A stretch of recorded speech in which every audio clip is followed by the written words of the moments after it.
มาส่งมา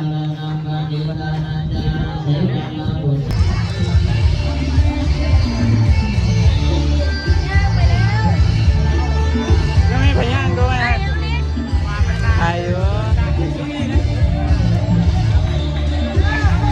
โอ้งามเลยกันงามว้า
ม้วนอยู่วะ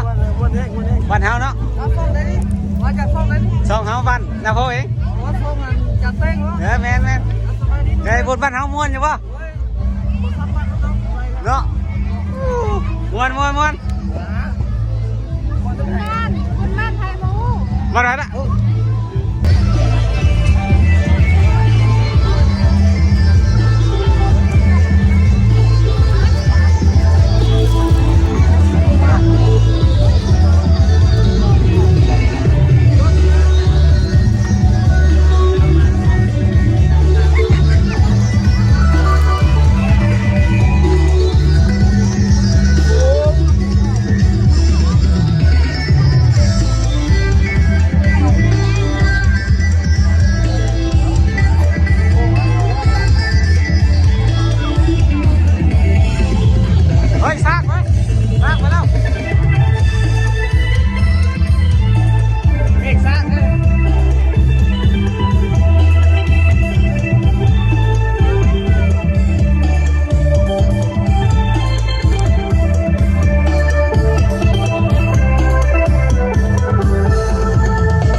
ลงอยู่วะคลิปลงอยู่วะ ลงเนี่ย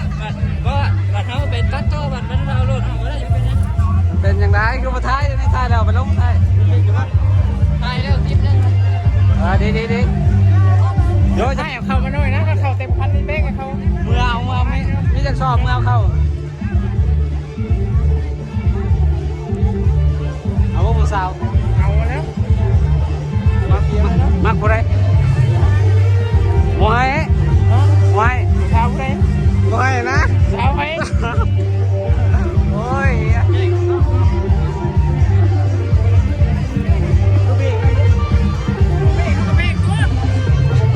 ไปเด้อไปเด้อมาเสียเราไปเอาบ้านไปเพื่อนเพื่อนเลยน้าวน้าวก่อนเลยเนี่ย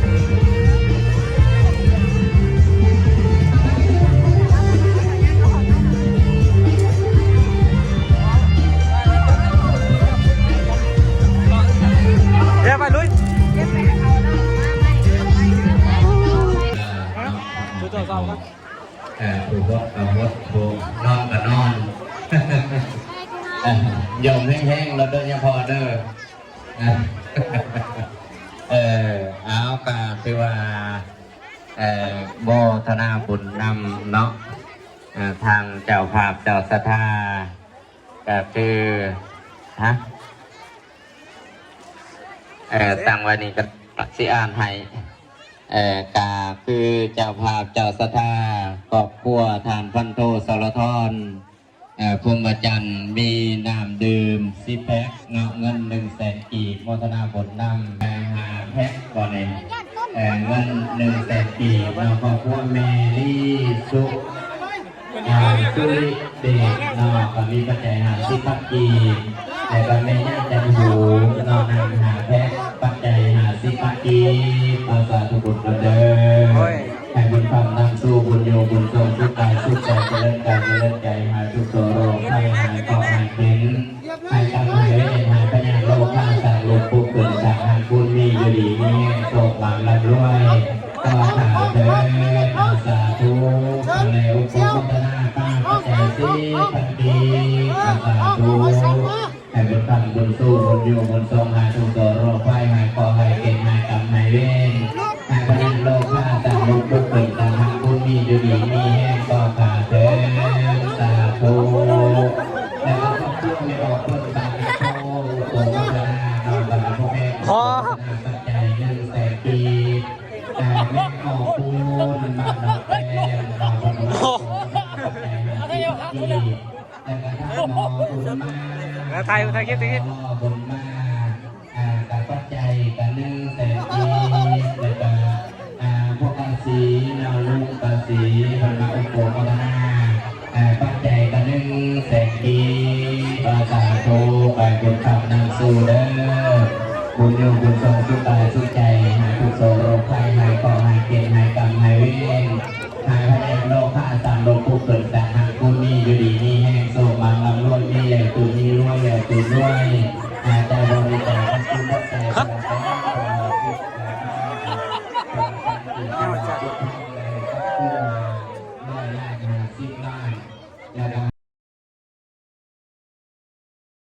เป็นประจำของสภาเฮียสมปองเราเป็นนักอุปโภคพัฒนาปัจจัย100,000 กีบอาสาโตอาสาเป็นบุญกุศลเด้อให้บุญทำบุญสู้บุญโยบุญทรง